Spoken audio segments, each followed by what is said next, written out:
Hello!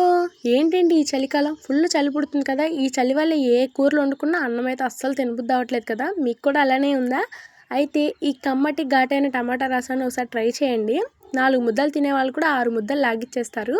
దీనికోసం 3 ఎర్రటి టమాటాలు తీసుకోండి. పండినవి తీసుకోండి.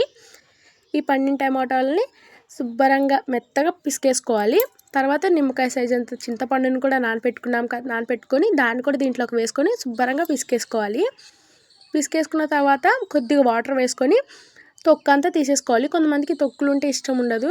నేనైతే తీసేస్తాను. మీకు ఇష్టమైతే ఉంచేసుకోండి. తర్వాత దీంట్లో తగినంత వాటర్ వేసుకొని మన టేస్ట్కి తగ్గట్టు కారం, ఉప్పు, చిటికెడంత పసుపు కూడా వేసుకొని పొయ్యి మీద పెట్టి మరగపెట్టేసుకుందాము.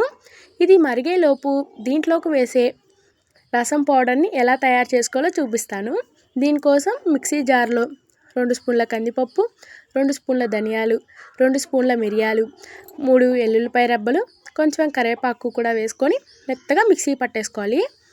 ఈలోపు రసం కూడా మరిగిపోయి ఉంటుంది. మరిగిపోయినప్పుడు ఆ మరిగే టైంలో ఈ పౌడర్ కూడా వేసుకొని బాగా మరగబెట్టేసుకొని తాలింపు అయితే వేసుకోవాలి. నేను తాలింపు కోసం ఉల్లిపాయలు కూడా సన్నగా తురుముకొని వేసుకుంటాను. మీకు కావాలి అనుకుంటే వేసుకోండి, లేకపోతే స్కిప్ చేసేసేయచ్చు. ఇంకా తాలింపు విషయం మనకు తెలుసు కాబట్టి కొంచెం ఆయిల్ వేసుకొని దాంట్లో కొంచెం జీలకర్ర, పోపు దినుసులు, ఎల్లుల్లిపాయలు, కరివేపాకు, ఎండుమిరపకాయలు, ఉల్లిపాయ ముక్కలు కూడా వేసుకొని బాగా వేయించుకొని వేసేసుకోవటమే. ఒకసారి ట్రై చేయండి, పక్కాగా నచ్చుతుంది. ట్రై చేసి ఎలా ఉందో కామెంట్ చేయండి. బాయ్.